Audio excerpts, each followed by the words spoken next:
There is a moment fragile and unassuming when you wake in the stillness of dawn before the noise of the world crashes in. In that fleeting silence, a question stirs deep inside. What is this mind? This relentless stream of thoughts, images, stories, worries, hopes, this engine of dreams and despair. What is it made of? And more urgently, who is driving it? We rarely ask. We are too busy obeying it. From the moment we open our eyes, the mind begins its chant. What needs doing? What went wrong yesterday? What might go wrong tomorrow? We rush to answer. We rush to fix. But we forget to watch. We forget to wonder. We forget that our mind is not just a tool, it is a miracle, a fire, a vast sky, and like all powerful things, it can either liberate us or enslave us. The Buddha taught that the mind precedes all things. With our thoughts, we make the world. This is not metaphor. This is the foundation of our lives. A cruel thought builds a cruel world. A kind thought, a kind one. And yet how carelessly we think. How much poison we drink in the form of anger, envy, self-hatred. We accept these like weather, believing we have no choice. But we do. Your mind is not a fixed landscape.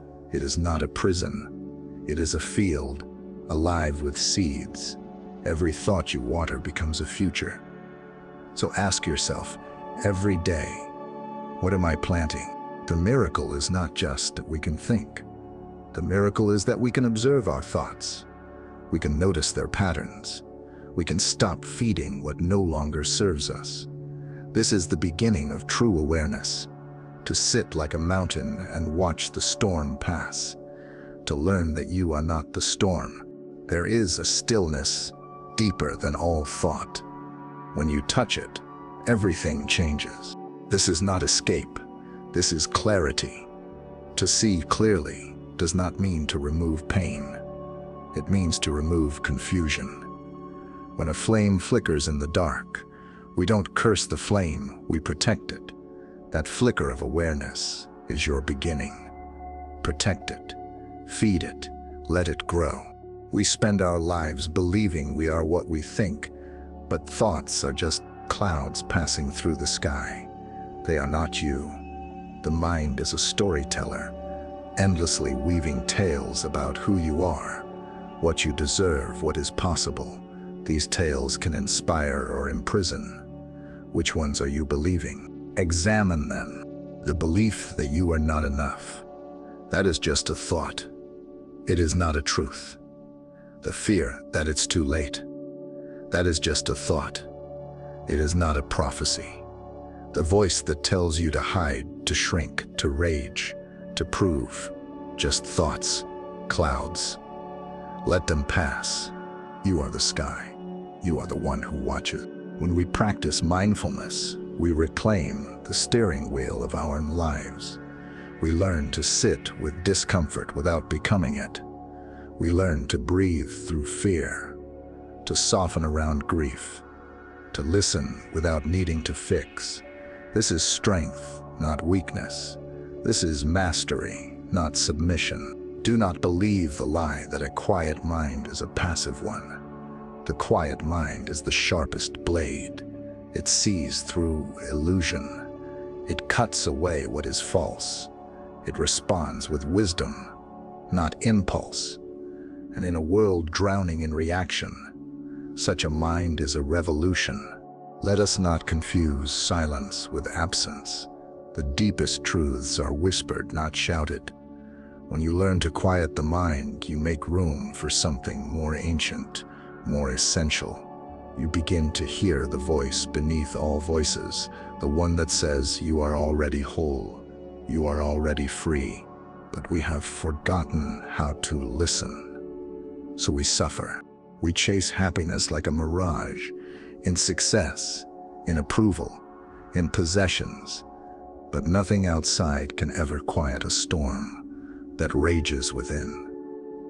Peace is not a destination. It is a practice. It is a way of meeting each moment with openness and presence. Your mind is not your enemy. It is your most faithful mirror. What it reflects depends on what you show it. If you pour in judgment, you will see judgment. If you pour in compassion, you will see a world transformed. The Buddha did not promise a life without pain. He promised freedom from suffering, and that freedom begins in the mind, not by escaping life, but by embracing it without resistance, by seeing things as they are, not as we wish them to be. This is not easy, but it is possible. To live wisely is to live with awareness, to see each thought as a guest, each emotion as a teacher, each moment as sacred. Nothing is too small. Even the breath can be a portal to awakening. Inhale, exhale. This is it. This is your life. When you begin to honor your mind as the sacred tool it is, you stop using it to harm yourself. You stop believing every fear. You stop chasing every desire. You begin to choose. Consciously, clearly, lovingly. And that choice, that is the birth of freedom. We live as if thought were truth, as if the voice inside our heads held the authority of gods. But the mind, left untrained, is wild. It will spin endless stories. It will resurrect every wound, replay every fear, and anchor you in illusions that feel like certainty. The truth is simpler, quieter, and often inconvenient. Much of what we believe is not real. It is merely repeated. We become what we repeat, and so repetition becomes ritual. The mind does not care whether the thought is helpful or harmful. It simply deepens the groove. It carves it in like rain on stone. Fearful thought. Repeat it, and it becomes who you think you are. Angry thought. Repeat it, and it becomes your lens. But what happens if you interrupt the cycle? What happens if, just once, you say, "No, I will not feed this thought today"? The mind resists. The habit clings. But in that resistance, you will feel something rare, power. The power to choose again. In Buddhist practice, we speak of right view, not as dogma, but as clarity. To see things as they truly are. And what are they? Impermanent, interconnected, empty of fixed identity. That includes your thoughts, your moods, even your pain. Nothing lasts. Everything changes, and yet how often do we build our identity on what is fleeting? I am anxious. No. You are experiencing anxiety. It is passing through you. You are not the storm, you are the ground it rains upon. Feel it, honor it, but do not become it. This is not denial. This is discernment. Wisdom is not the absence of thought. It is the presence of insight. And insight arises not from clinging, but from watching, from noticing patterns without judgment, from returning again and again to the breath, to the body, to this moment. Modern life trains us in the opposite direction. We are taught to achieve, to analyze, to compare, to run faster than our shadows. But the Buddha taught a radical path. Stop, breathe, be here. The miracle is not some distant enlightenment. The miracle is presence, this moment, this breath, this exact now. It is the only place life ever happens. We think our minds are meant to solve everything. But some things are not puzzles. Some things are meant to be felt. Some things are meant to be forgiven. Especially ourselves. Forgiveness begins with understanding. Understanding begins with awareness. And awareness begins with stillness. You don't need to fix every thought. You don't need to fight every emotion. Let them rise. Let them fall. Watch their shapes. Watch their colors. Watch how they lose power the moment you stop believing they are you. Imagine standing beside a river. Your thoughts are leaves floating by. You don't chase them. You don't drown in them. You watch, and in that watching, something opens. A space, a freedom, a remembering. This is your original nature, before the noise, before the stories, before the world told you what to be. In this space, a deeper voice can emerge. Not the voice of fear, not the voice of craving, but the voice of wisdom. The voice that speaks in stillness and feels like truth. Not because it shouts, but because it resonates. It remembers. Your mind is not the problem. Your mind is the soil. What grows from it depends on what you feed it. Feed it silence. Feed it kindness. Feed it questions that open, not answers that close. Ask, is this thought useful? Does it lead to peace? Does it serve love or fear? And if the answer is fear, you can let it go. You are not obligated to believe everything you think. This is not about control. Control is an illusion. This is about relationship. Your mind is not a machine to be tamed, but a partner to be understood. Listen to it, respect it, but do not worship it. Even the most intelligent mind can suffer if it believes every story it tells. The Buddha offered a simple path: right thought, right intention, right action. Not perfect, not infallible, just aligned. Aligned with truth, aligned with compassion, aligned with liberation. Liberation begins in the tiniest moment of awareness. You are walking, you are breathing. A thought arises. I am behind. I am failing. And then you notice. You see the thought as a thought. You do not cling. You return to your step. You return to your breath. In that instant, you are free. It may seem small. It is not. That noticing is the opening of the gate. It is the breath before a new story begins. It is your birthright. Most people will never stop long enough to question the prison they live in. They will decorate it, justify it, even love it. But you are learning to pause. And in that pause, the whole world shifts. There is no belief more dangerous than the belief that this is just who I am. No mind is fixed. No path is predetermined. The universe itself is change. You are not behind. You are becoming. Your mind is a miracle, not because it can solve problems, but because it can awaken, because it can turn inward and see itself, because it can choose again and again to return to love. And love, in this practice, is not sentiment. Love is clarity. Love is non-resistance. Love is the discipline of seeing what is without flinching, without grasping, without turning away. This is the beginning of a different life, not louder, but deeper, not faster, but fuller. And it begins where you are.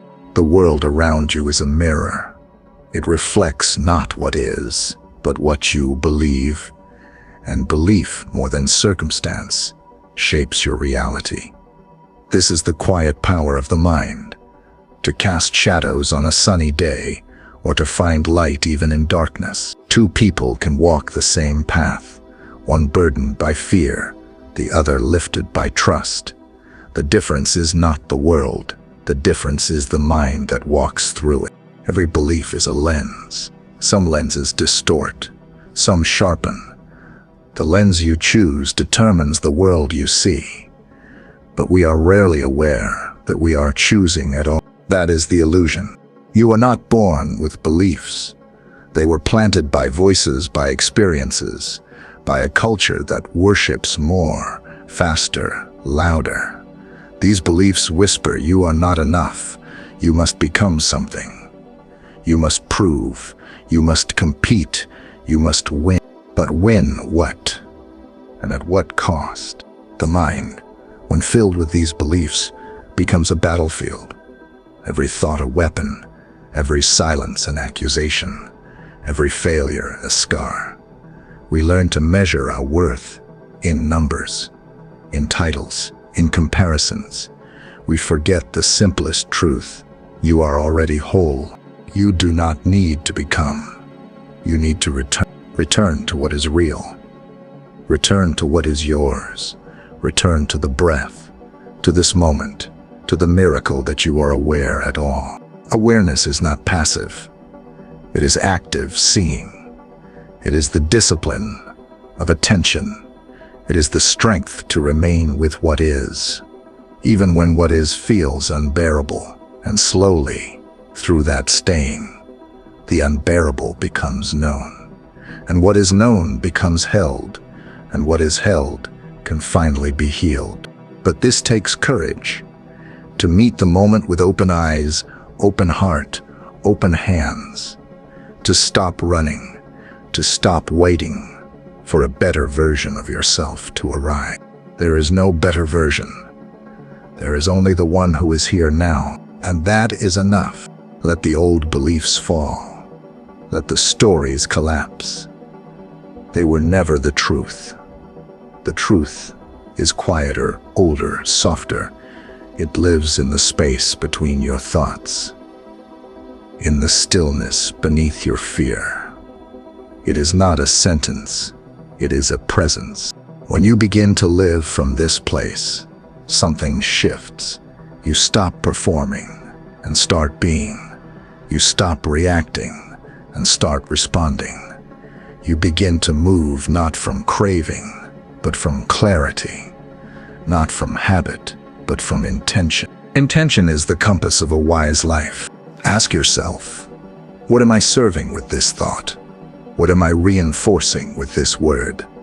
What am I building with this action? Everything you do is a vote for the world you want to live in, a vote for the self you are becoming. Do not wait for peace to find you. Be peace, be stillness in chaos, be gentleness in anger, be presence in distraction. This is how the mind becomes holy, not by escaping the world, but by sanctifying it. Each moment is a doorway, a chance to return to yourself. And yet, the mind will resist. It will distract. It will demand noise. It will pull you into the future, into the past, into the fantasy, into the wound. That is its habit. But you are not a servant of habit. You are a builder of awareness. When the mind says you cannot, you can smile and say, I am already. When the mind says you are not enough, you can reply, I am more than thought. You are not here to prove anything. You are here to see, to feel, to learn, to love, to awake. But awakening is not a single event. It is not a mountaintop. It is not a secret the enlightened whisper to each other. Awakening is a path, a practice, a way of being with what is, while seeing what could be. You fall, you rise, you forget, you remember, again and again. This too is part of the path. The Buddha never said, do not fall. He said, when you fall, get up, and get up with awareness. This is resilience. Resilience is not force. It is not pushing through. It is returning, gently, patiently, consistently. It is the strength to meet life on life's terms, to meet pain without bitterness, to meet joy without grasping, to meet uncertainty without retreat. We all suffer, but the cause of suffering is not pain. It is resistance. It is clinging. It is the refusal to accept what is. Acceptance is not weakness. It is power. It is the courage to see clearly and still choose love. It is the wisdom to let go and still remain open. It is the grace to be broken and still choose to serve. Because when you stop needing to be invulnerable, you become unshakable. You do not need to protect yourself from life. Life is not your enemy. It is your teacher. And every experience, yes, every single one, is a page in your sacred scripture. Read it with reverence. The anger, the loss, the failure, the joy, the silence, the confusion, all of it. Not one moment wasted, not one feeling wrong, not one breath outside the path. When you begin to see your life this way, you become free. Not because pain disappears, but because you are no longer chained to it. You move with it. You learn from it. You allow it to shape you, without allowing it to define you. This is the gift of a wise mind. Not to escape life, but to embrace it fully. To stand in the storm and remain whole. To walk into the fire and not be burned, but purified. The mind, when disciplined by awareness, becomes a sanctuary, a place of rest, a place of vision, a place where the future is not feared, but welcome. And the future, though uncertain, is always created now.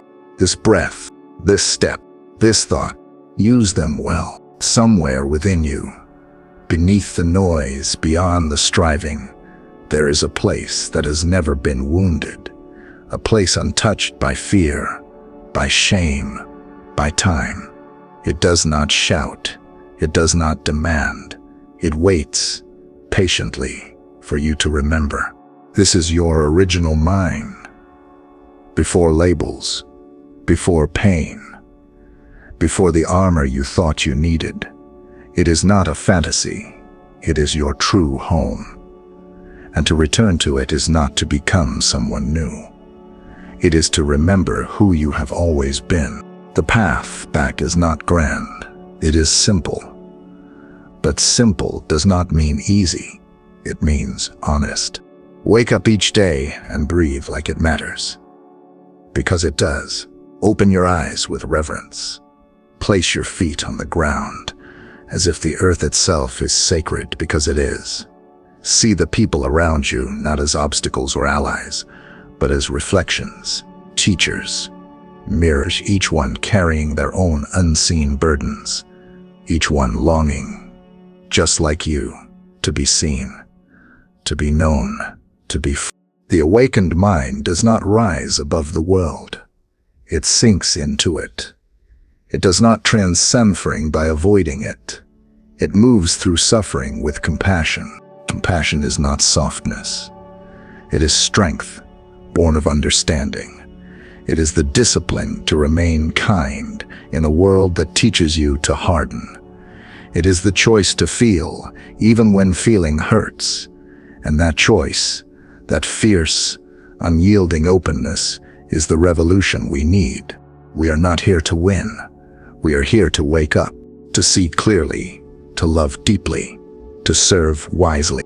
And that begins not with fixing the world, but with facing ourselves, gently, honestly, without turning away. Look at your mind, not to judge it, but to know it. Watch its tides, its fears, its hunger, its hopes. Do not rush to change it. Just watch. And in the watching, you will begin to understand. The mind is not an enemy. It is a child, scared and brilliant, doing its best. And like any child, it needs attention. It needs patience. It needs love. Love is the most radical discipline of all. It takes strength to meet yourself fully, to see the parts you've buried, the wounds you've hidden, the truths you've denied, and still choose kindness. Still choose presence. Still choose to stay. This is the path, moment by moment, breath by breath. You build a new relationship with your mind, not as a tyrant, not as a slave, but as a partner, a mirror, a guide. When your thoughts rage like wild winds, return to your breath. When your heart aches with old sorrow, place your hand over it and listen. When the world tells you to be more, go faster, do better, pause, listen inward. There is a deeper rhythm beneath the noise. It is slower, wiser, truer, and it is you don't have to earn peace. You only have to stop resisting it. Do not wait for stillness to come. Create it, right here, in this moment, in the chaos of daily life, in the noise of your mind. In the middle of everything, carve out a space of silence. Close your eyes. Breathe in. Feel the air enter your lungs like a breathe out. Let go. Let go of the stories. Let go of the roles. Let go of the pressure. This moment is enough. You are enough. And from that enoughness, act. Live, love, create, serve. But do it not to fill a void. Do it to express your fullness. Let your life become an offering, not to an outside God, but to the miracle of being alive at all. This is not philosophy. This is a way of walking through the world with intention, with humility, with fierce compassion. The mind, when steeped in awareness, becomes a sacred instrument. It stops clinging and begins seeing. It stops grasping and begins giving. It stops fearing and begins trust. And trust is what allows us to flow, to adapt, to learn, to grow. You will fall again. The mind will forget. The stories will return. That's not failure. That's practice. The return is the practice. The remembering is the path. Do not aim for perfection. Aim for presence. Do not strive to be unshakable. Learn to shake consciously. Learn to cry mindfully. Learn to rage with awareness. To love without possession. To grieve without drowning. This is the power of the awakened mind. It feels everything, but is mastered by nothing. You do not need to escape your humanity to be spiritual. You need to embrace it, all of it. The Buddha sat beneath a tree, not above the world. He touched the earth and said, "I am here." And in that presence, he awakened, not to another world, but to this one. You can do the same. You already have everything you need. Your breath, your body, your awareness, your mind, this miracle, waiting to be used wisely. So use it to choose love over fear, to choose presence over distraction, to choose compassion over judgment, to choose awakening over sleep, because the world does not need more noise. It needs you, awake, alive, here, now.